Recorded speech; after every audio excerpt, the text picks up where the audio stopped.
This show is part of the RetroZap.com podcast network.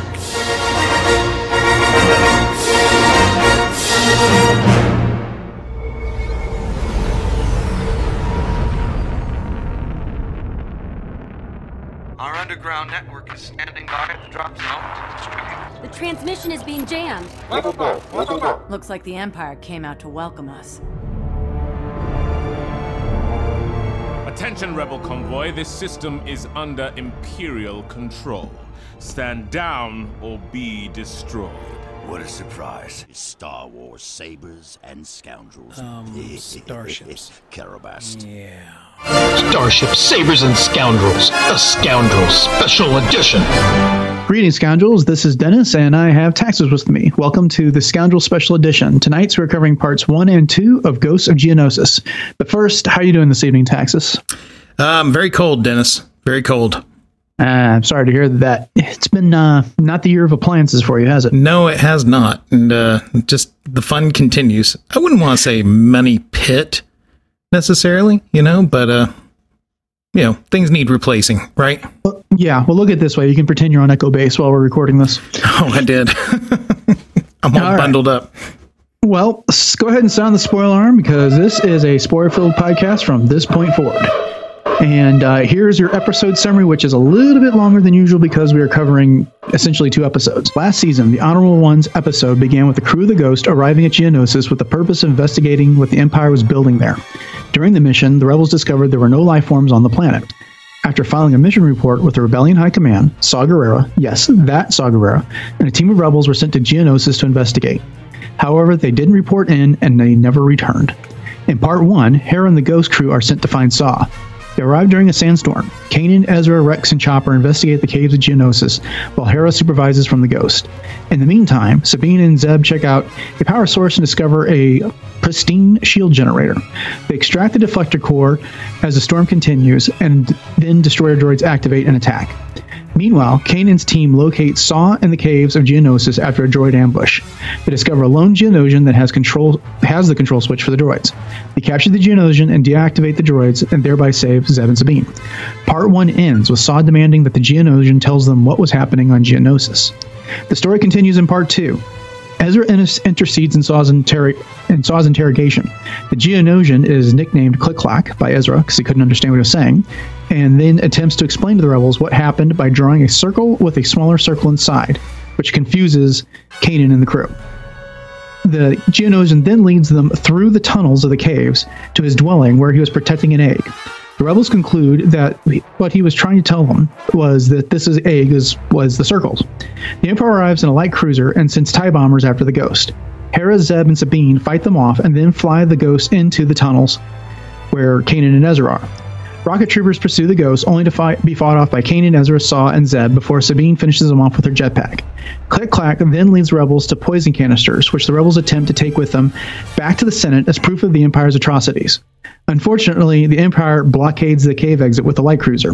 However, proton torpedoes make quick work of that, but the poison containers were lost in the process. Saw comes to terms with Click-Clack and agrees he should be left on Geonosis. Although they don't have proof sufficient for the Senate, Bail Organa believes the images they have will generate support for the rebellion on other worlds. And that is our summary for Ghosts of Geonosis Parts 1 and 2. So, Taxus, in 60 seconds or less, what's your overall impressions of these episodes? Okay, I thought it was a great swing, finally, from... We understand why they couldn't progress that much in the storyline, right? Yes. And I think in this episode, or these 2 episodes, they really were like, okay. We're the little Star Wars pug dogs sitting there waiting for their masters to get home, or owners, or whatever we call them, and we've got a big bag of food, and we're just wagging our tails, all, yeah, and that's what they're doing. They're just pouring that food into our giant dish of fandom. And, man, I ate it up. There's some things I was kind of like, but overall, I really thought this was a real strong showing for coming into the second half of the season. Yeah, I'm glad that we are now getting to tie these events into Rogue One. Seeing Saw was fantastic. I'm glad that they got Forrest Whitaker to do that performance. And, you know, it was noteworthy that was not the same performance he did in Rogue One. Yeah. You know, much younger man who's not been messed up. Injured to the point where, as he says in Rogue One, you know, there's not much of him left. You know, he's, you know, like Vader, more machine than man at that point. So what did you think of Whitaker's performance in these episodes? I thought it was great. What's really funny is that he did such a good job that, okay, the Lady Taxus, who has absolutely -0 interest in watching this, was just watching out the corner of her eye. And she turns to me and she says, "Why are they making that guy look and sound like Forrest Whitaker?" I said, "Well, that is Forrest Whitaker."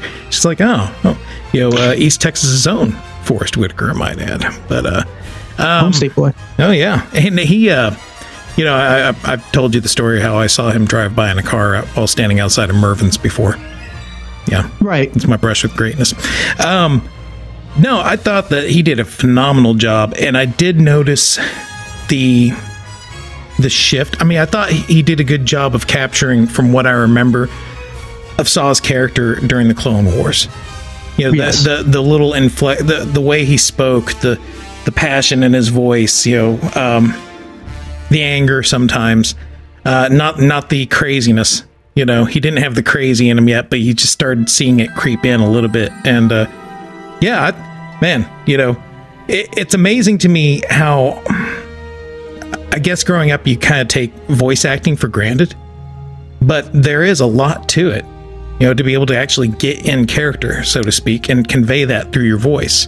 And yes. He did a marvelous job. Yeah, I've always heard that when you're doing audio drama or voice acting or whatever, you really have to overact, especially if in the end the audience doesn't have anything that they'll be able to see. But yeah, I thought he did a fantastic job. It was a good transitional piece from his role in Clone Wars to what he did in Rogue One. You know, he was very resentful towards Kanan and the Jedi at the end because he said they were soft, and that's why they lost this war against the Empire, which I think was slightly confusing, and I think speaks a bit to the confusion of what happened in the Clone Wars, because Rex and the Jedi, Anakin and Ahsoka, they went to Onderon and trained that cell of rebels. And, you know, then because they couldn't directly intercede, that was kind of a problem. So they got there, they trained, you know, those rebels, and then they left. And the Republic won. They defeated the Separatists. That was essentially the enemy of Saw there. Mm-hmm. And so then, you know, at the end of the day, it was the rebellion turned into the Empire. So I'm not exactly sure what Saw's reasoning is there. And I'm wondering if there is another story to come at some point. Yeah, I could see that. I mean, he seems like he's a popular enough character to where they could spend time filling in a little backstory, maybe with a novel or something. Right. You know, maybe a comic series. Right, I'd read one. Oh, absolutely. You know, there's so much room to do so many stories now with the way that they've tied absolutely everything together. Oh, yeah. So novels, comics, you know, another next animated series, if they want to do a flashback to it, then hey, you know, who knows? Sure. Okay, so while all this business with the Geonosians, really the one Geonosian and the battle droids, was happening in those tunnels, we had Sabine and Zeb investigating this power source on the surface. And eventually, you know, they had to fight through a storm to find it. And, you know, Zeb remarks, "Oh, it's got to be huge." And Sabine's like, "Well, why do you say that?" And, you know, he's like, "Look up." And there it is. There's these shield generators that look remarkably like the generators that were in The Empire Strikes Back, protecting Echo base. So, you know, Hera remarks over the comm that this is a good find because it works, and Chopper Base, back at their headquarters, needs a shield generator. So she asks Sabine to go ahead and extract that deflector. Yeah. So, you know, what do you think? We have these droidicas buried in the sand, and, you know, things go wrong and they activate. Convenient storyline, or what do you think about all that? I think I liked the connectivity of it. I saw the shield mounts, and I guess they don't really need the shield emitter. I guess that must be some sort of multiplier, like power. You know what I'm saying? The big, that was my impression. Yeah, the big mounts, because to me, when they made the shield a lot smaller to just surround them, which I thought was great. You know, that whole element of it. I was thinking to myself, God, they should be able to hold out there for like, what, 20 years? You know, because you're dealing with like a shield that can cover an entire base of operations from a Star Destroyer group of Star Destroyers, including a Super Star Destroyer planetary bombardment, if this is the same shield that I'm thinking of from Empire Strikes Back. I don't know, you know, but so I'm thinking in my mind that big the extra unit that they pulled that out of has to have some sort of like power multiplier effect to it or something. But yeah, I'm with you on that one, Texas, and here's why. We've learned recently through Rogue One and Catalyst and other sources that it seems to be that the way a lot of technology works in the Star Wars universe is you have a power source and then you have something that amplifies it to the nth degree. Of course, with the Death Star, you have these kyber crystals, and then through the apparatus that Galen Erso designed, it magnified it into a planet-destroying weapon, the power of those crystals. In this case, it looks like you've got a core, the deflector, and that seems like it must be the unique technology that's not commonplace, that's hard to come by. And generating the rest of the shield projector is the easy part, but you have to have a deflector core in order to get it to all work. Right. So, good find for Chopper Base. They keep finding, especially this cell of rebels keeps finding things to benefit the rebellion overall. Earlier in the season, it was Y-Wings, and then they've been collecting proton bombs. Yeah, and now they've got a deflector for the base. Yeah, I don't mind all those connections. I think that's kind of fun. No, I think we've kind of come to learn that it's unfortunate that episodes get labeled as filler episodes, but that's what happens when their purpose is not apparent on the surface. And until we can see when we don't have necessarily a common thread that's spoken to in an episode, all we can do is assume sometimes if they're filler, fairly or unfairly. True. In that case. But so, not that this was a filler episode, far from it, but that element of it, obviously I think that deflector is going to be important down the line. Oh yeah. Yeah. I liked the whole droidica aspect. I thought, I kind of was happy to see a survivor in Geonosis. I mean, they're an interesting story element in my mind. In the Attack of the Clones, I thought they were a unique alien race to bring into the storyline. We hadn't really seen a big hive insectoid type, but obviously they're brilliant engineers, so yeah, I was, and to be honest with you, I was a little upset when we read that the Empire had wiped them out in Vader. Yes. So yeah, seeing this, I was excited. And especially since the survivor has an egg, not sure whether this is going to be the same egg as we see later. I mean, I don't know. It could be something. Yeah, I think Pablo Hidalgo was answering a number of tweets about that after that episode, and he says they've been playing a long game with that egg, and for the life of me, I cannot remember what the queen's name was that we saw during Clone Wars. Right. But he was explaining that on some level, all the queens are the same person. So I guess there's some sort of a hive conscience or shared consciousness between the queens, right? And it does look like that this is going to be the queen that we see in Darth Vader #4. Oh, okay. Well, which is great connectivity. It is great connectivity and great foresight by that story group to kind of help guide all these things and make sure that they match up like that. Good gosh, Darth Vader #4 was like 2 years ago, wasn't it? Something around that line. Yeah, coming up in on 2015. it. Yeah. Wow. So not quite 2 years yet, but getting there. Yeah. So that is really great foresight. But again, it's kind of sad that the ultimate fate. But right. So speaking of Click Clack, our Geonosian, he's been trying to communicate with Ezra, Kanan, Saw, and Zeb. And the first thing he does is he draws that circle in the dust with the smaller circle inside it. And there was all kinds of confusion as to what that meant. I thought that was funny. Yeah. What's that? I thought that was funny. Yeah. Well, Zeb's immediate reaction was, it could be the Rings of Geonosis. Well, okay, good guess, I suppose. That's what the Geonosians would have looked up and saw. And then, which is an interesting fact is that, part of the Death Star, or a lot of the Death Star was built on materials they mined out of that asteroid field and the rings around Geonosis. So maybe conceivably he could have been lamenting that they were gone. But anyway, so the next guess was when they got down to his living quarters, it was the egg that he was protecting because it had that smaller smudge. Yeah, a little mark, like a white mark of some type. Right. So they concluded it must be the egg. And then towards the end of the second part, when they get down into the lower catacombs of the chasm and those tunnels that make up the Geonosian complex, they find the poison canisters. And so they conclude it's the poison canisters. Of course, they have no reason to think it's a Death Star. Right. There's nothing. Right. What's that? Kind of talking about. But that would have been hanging in the sky. Yeah. And think back to how we saw the Death Star above Jeddah and above Scarif in Rogue One.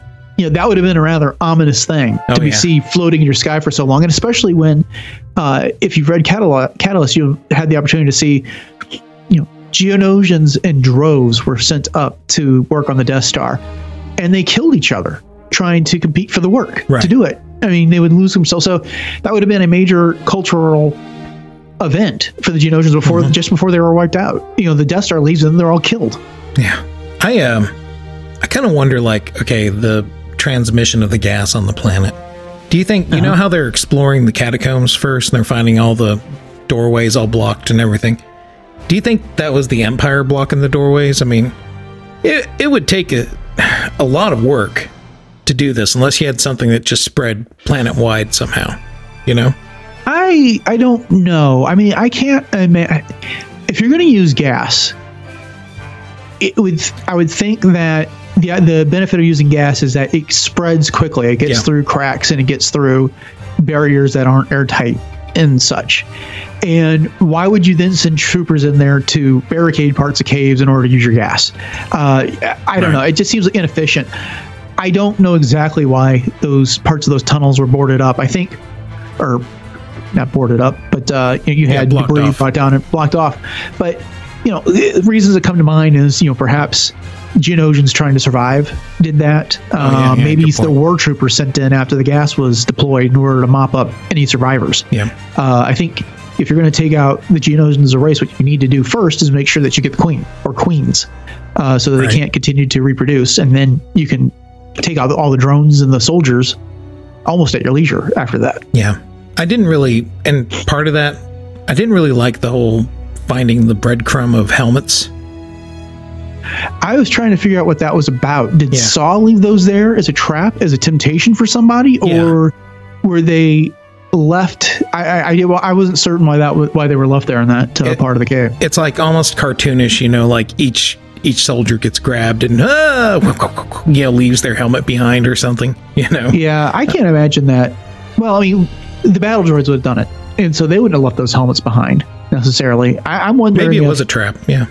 Yeah, I wonder if maybe Saw didn't recover those and leave them there as a symbol in case someone came looking for them. The battle droids seem to react to people arriving. It's not like they were wandering around cleaning up the caves. But you don't see any other, which I guess the Geonosian could have taken the bodies or whatever. Which I kind of don't blame Saw being hard like he was, because this Geonosian did have a hand in killing his entire squad. This is true. This is true. So let's move along a little bit. We had that section where they're chasing Click-Clack down. And I'll bring it up because it was an amusing scene, but Click-Clack was on the other side of a chasm, and it was one of those giant tunnels that went from the surface as a giant column all the way down to almost like Coruscant, just hundreds of levels below the surface, and they couldn't get across. So Kanan and Ezra used their patented force throw maneuver where Ezra goes running and then Kanan grabs into the force and propels him to the other side, and then left, right, X. Yeah, exactly. And then Kanan was clever and had Rex and Saw kind of shoot the two ends off of one of those bridges that were above them, and then he used the force to bring it down, allowed them to cross. And then the best part of that whole thing was once they got across, Kanan was still left on the other side, so he did a force jump across. Saw made that remark, I forgot they could do that, at which Rex responded, but he's no General Skywalker. Right. I heard that. I heard that. But so that was That was a nice touch. Kanan's kind of become powerful if he could jump like that now. Yeah, I'm trying to think. I guess the last time we saw him do force jumps, he took out that one AT-AT once with his lightsaber, right. And he jumped up and took it out like at the knees with his saber. Yeah. But I don't know that he's exhibited that ability a lot, but he has been able to do things like that. But both his and Ezra's powers have certainly grown over the 3 seasons we've been watching them.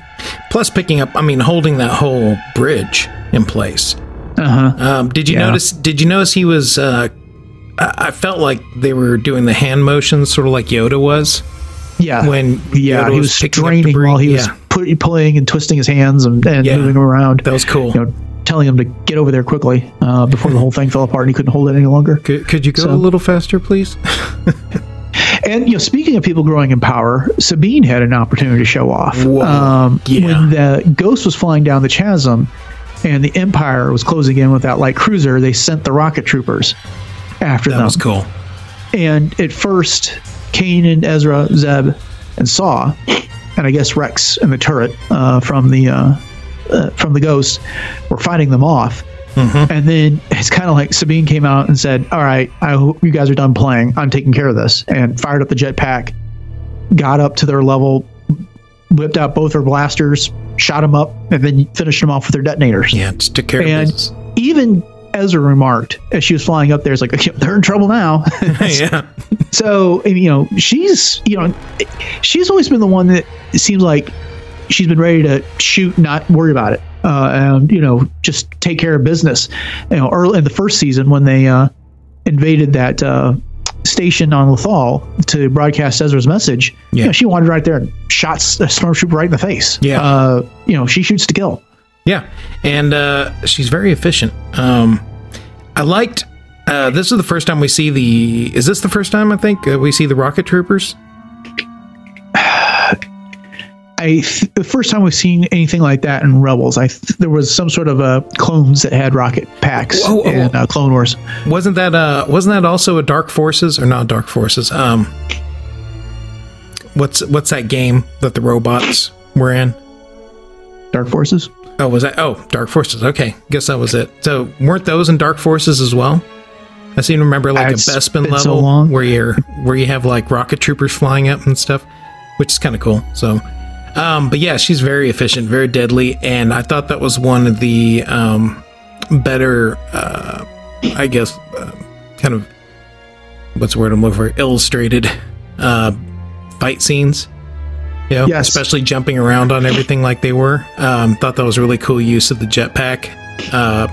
Yeah, liked a lot. In fact, I have to say that I really liked this episode for the fact that it seems like everybody had a role.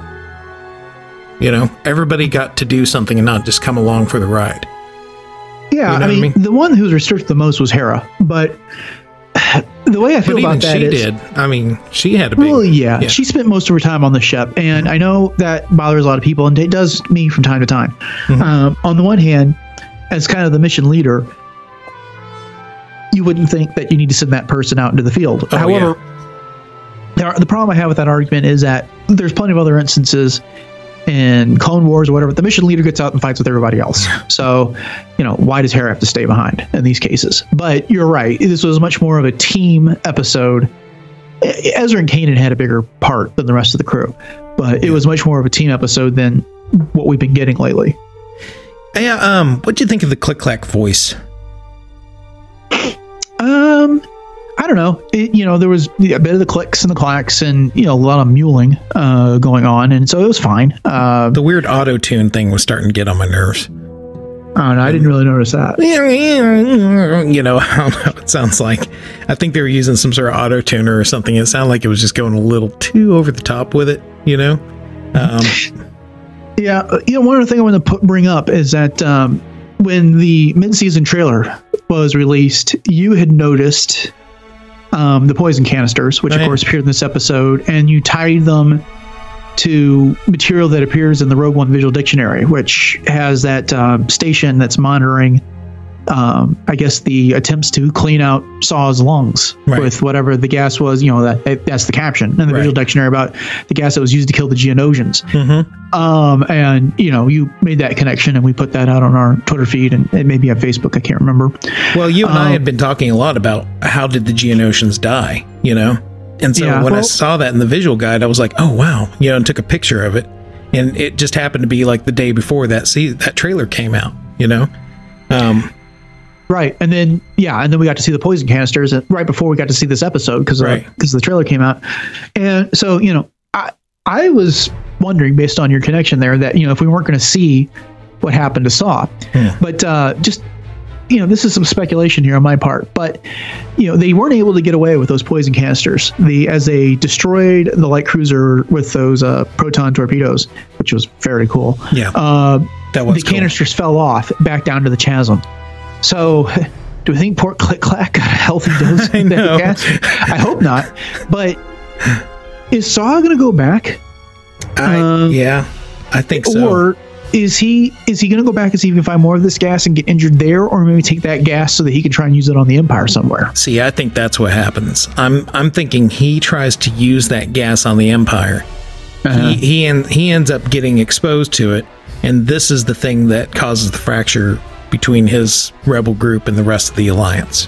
Yeah, it's already a strained relationship because Hera pulls Kanan aside at one point and points out, I don't know how much you know about Saw, but his methods are troubling to the rest of the rebellion. Right. So, you know, that could be one more step towards, you know, causing a schism in the rebellion.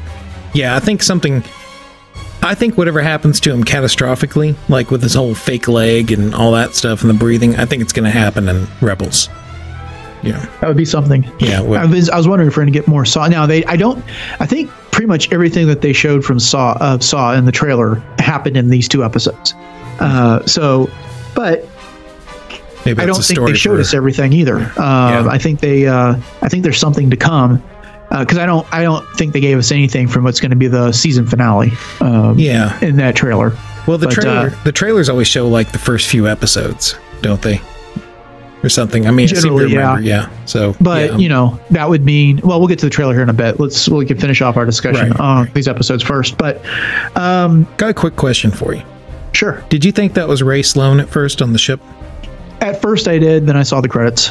Okay. Her name is, which was actually the next thing I was going to bring up, that is Captain Brunson, and she was voiced by Leslie Miller, who I have to admit, at the top of my head, I'm not sure who exactly that was, but the voice seemed familiar, so I'm going to have to look that up later. But on the one hand, it would have been cool if it was Ray Sloan, you know, but on the other, I realized that, you know, she's an admiral, or she was already a captain of a Star Destroyer at this point. Yeah, that's a good point. We saw her in A New Dawn, and she was in command of a Star Destroyer then, and then I don't think it wasn't too much longer that after that, you know, she became a vice admiral. So, you know, she was just not the right rank. But I think what's cool about it not being her is that it really is adding some diversity to the Imperial ranks. Yeah. You know, other than Captain Phasma, most of what we've seen, well, I guess Governor Price, but, you know, at least the officers in charge of Star Destroyers and starships have been stuffy British guys. And, you know, and then we got Admiral Thrawn. So, you know, it was a different character, and it changed things up. It was a different element. I liked seeing that. It's another personality, you know, to throw in there. So good on them. She's very management by slapping in the head. You know, yeah, she's very handsy, very career driven too. At the end, right. When she saw that, hey, we're going to destroy the ghost and we're all going to get a promotion. You know, yay! Bad news about that. Yeah, right. Yeah, that was a really awesome scene when they were escaping that hole and getting past their cruiser. Yeah, she's got a lot of splaining to do, huh? That's right. She does. All right. Well, I've got a surprise for you. You ready for a bonus edition of... Oh, wait. Is this... Yes, it is. Silence, fools! Indeed. Well, we've got an email from Stephen Kent. If that name is familiar, he is the host of Beltway Banthas, another show on the RetroZap Network. And he responded to some of our tweets asking for everyone else's feedback and reactions to this episode. And he writes, "Hey there, so I really love the start to Rebels. I think we all understand now the first half of the season was really restrained by Rogue One's release date, and now the best of the show begins. Saw was a real treat, and his little bit of crazy showed up in sudden and strange bursts of laughter. That was funny to see. Geonosis was pretty disturbing. We are kicking off a new run of Rebels right after a presumed genocide of sorts. That's dark to say the least. Very excited about what we saw in the most recent episode. Kind regards, Stephen Kent."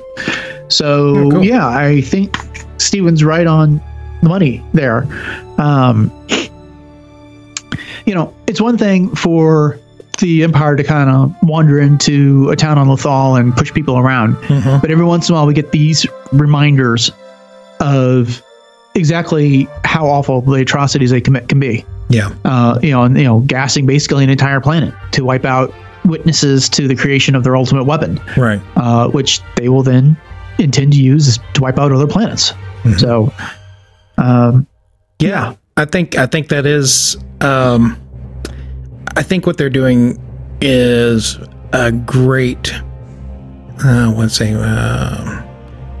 Not a great honor, but it's a great. I mean, I think it's great for the storyline. I think they've done a really good job of reestablishing the Empire as the bad guys.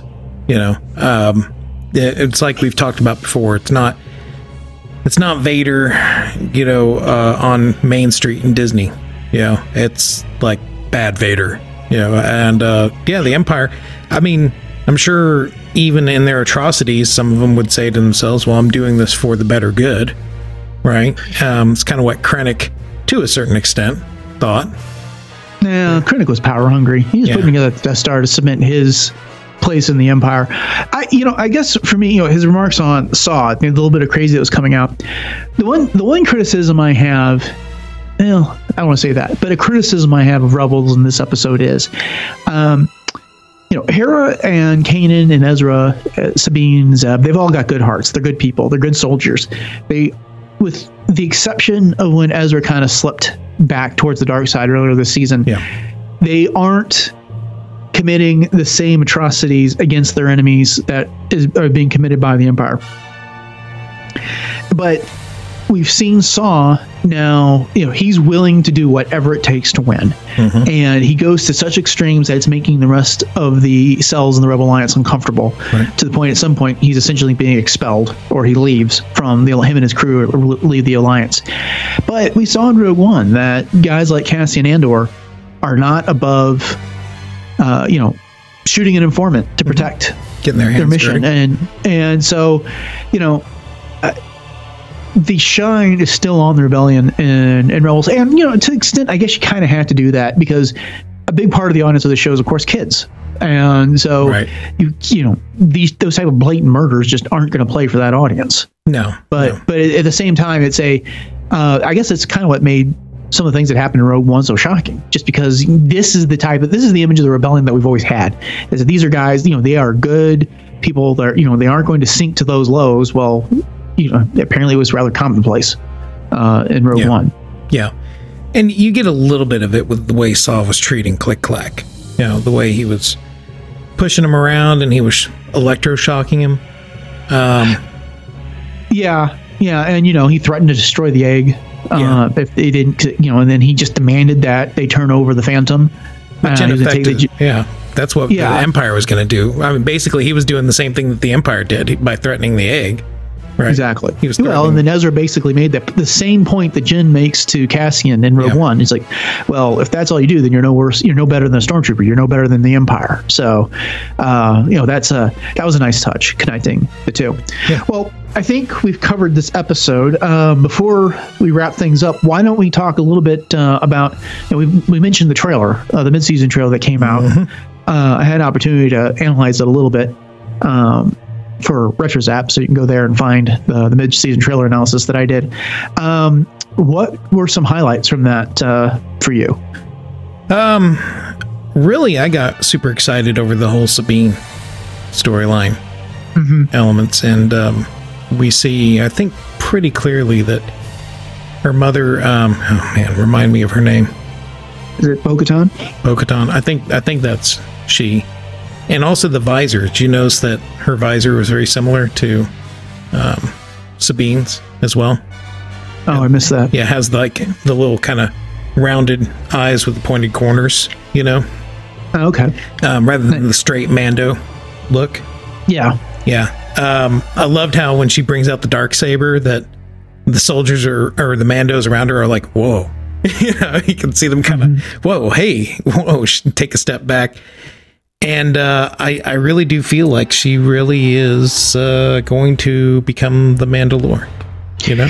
Yeah, I agree that I think she's going to become a leader of sorts, and she's going to rally them. Has Mandalore been established as a concept since the expanded universe became Legends? Has that been brought into this new continuity? I don't recall if that has happened or not. I don't think so, but it's just such a cool term. Oh, I just absolutely. love saying it. I know. But the thing is that when I use that term, I think of things that happened in, the Knights of the Old Republic, and and references to that, and all the Mandalorian culture and stuff that was discussed in Karen Travis's novels about the clone troopers and what they represent, and the Mandalorian culture that goes on there. And it just I just couldn't remember if any of that had been brought forward yet. And the Mandalorians that we've got in Clone Wars and now Rebels are significantly different than those. So, no, I agree. I think she is set up to be a major figure amongst the Mandalorians going forward. Whether it's, rallying the, uniting the Protectors with the Death Watch. Right. Disposing of Gar Saxon and further uniting her people, and then maybe bringing them into the assistance of the rebellion. So there's a lot of potential for story there. And Gar Saxon gets his hands on the Darksaber at some point. Yeah, that trailer does show that he has it, and she looks like she's using Ezra's lightsaber to fight him off. So we get to see a lot of Kanan training her in that trailer. That's going to be cool. And then another aspect of it is the TIE Defender. It goes from the blueprint stage to the active model stage. Yep. Right. So that could be some interesting storylines right there. How many of them do they actually get produced, and what happens to all of them? Because that would seem to be a valuable fighter to have at the Battle of Endor. Yeah. They must just defy the whole blueprint or the whole concept of the TIE Fighter, which is cheap mass production. Yeah. The Defender seems like it's a tool for their more advanced elite pilots out there. What if that's Thrawn's personal? I don't know that he's going to have a personal craft. I mean, he's in this trailer, and he is just, sparring with Dark Troopers, which was surprising. I mean, I guess in this, in Rebels, the Dark Troopers just aren't the same thing that they were in the old video games, the Dark Forces games. They are, they were security droids aboard that freighter and the Wine Kanthu job. Yeah. And now they're sparring partners for Thrawn. And if they were the same thing, I think that'd be too much for anyone, say like a Darth Vader type, just to spar with. But Thrawn seems to be getting his hands dirty. He's there's a scene of him turning around with a blaster and firing it on someone, and and then he gets that great line about the rebels have revealed their defenses, and this is the moment he's been waiting for, which is what we've all been expecting. He kept letting them go over the course of the early part of the season, and now with a bigger goal in mind, and now it looks like that's going to come through, that he's going to have an opportunity to spring his trap.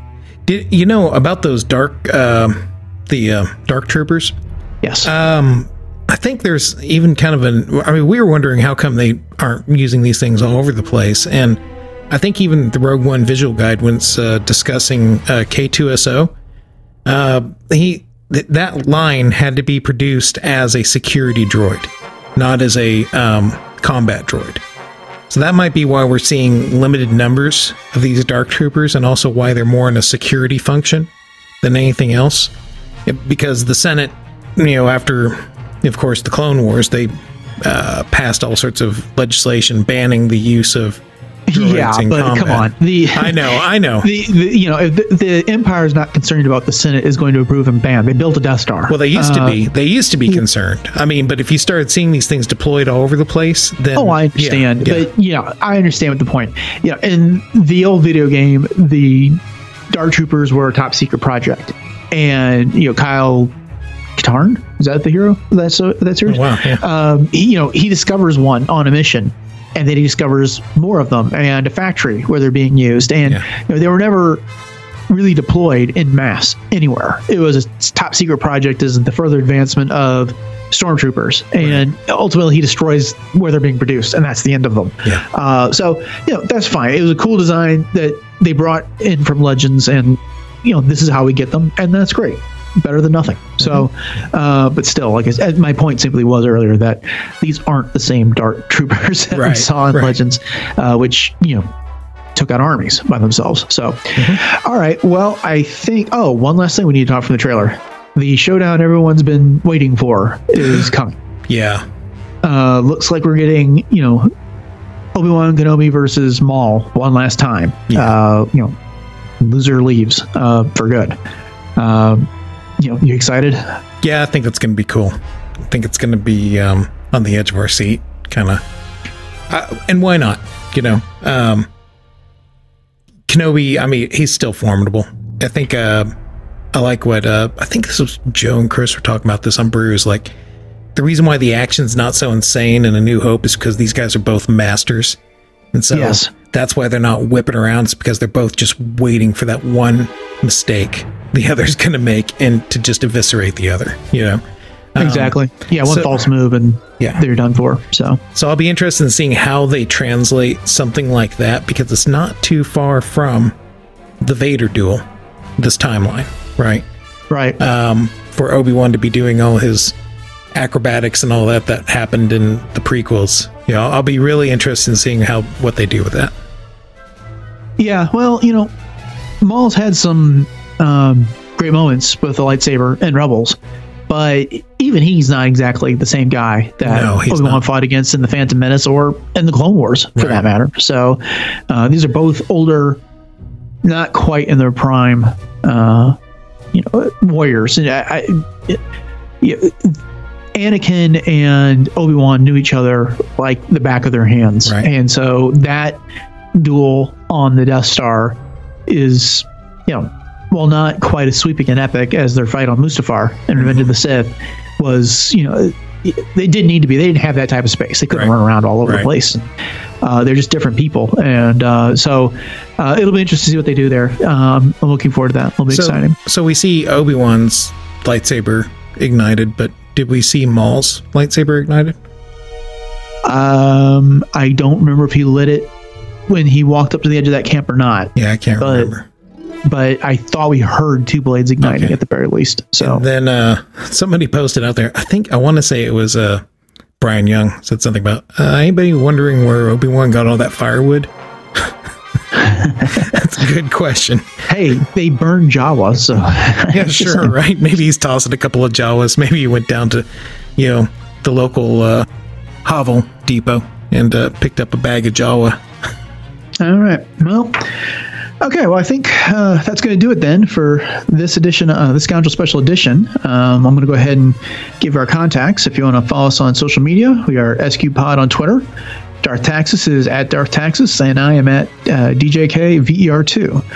We are on Facebook at facebook.com/SCubedPod, and we love getting your email. So we'd love to hear your Rebel thoughts. You can send those to SCubedPod@RetroZap.com.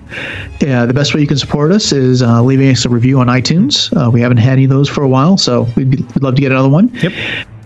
Also, make sure to check out all the other great shows on the RetroZap Podcast Network. Beltway Banthas just recently did a great show on the politics of Rogue One. Yeah.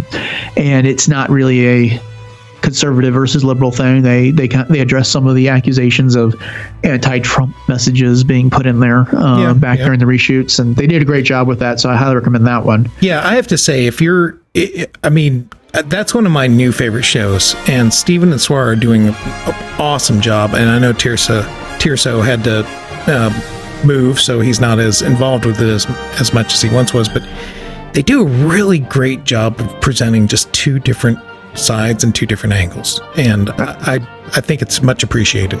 Yeah, and they do it respectfully, which is a rarity these days. Yes, it is.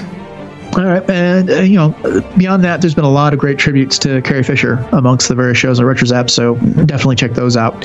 And with that, looks like that'll do it for an episode. You got any final thoughts, Taxus?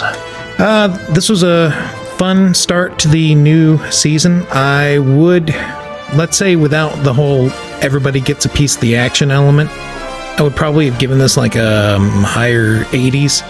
But I'm going to give it like a 92 just because of all the cool action with it. There was a lot of... I felt like you could have condensed this down maybe a little bit, but, Yeah. Who am I? I'm going to give it a 90, which is an A-, and only because there was a few episodes I like better that I didn't give...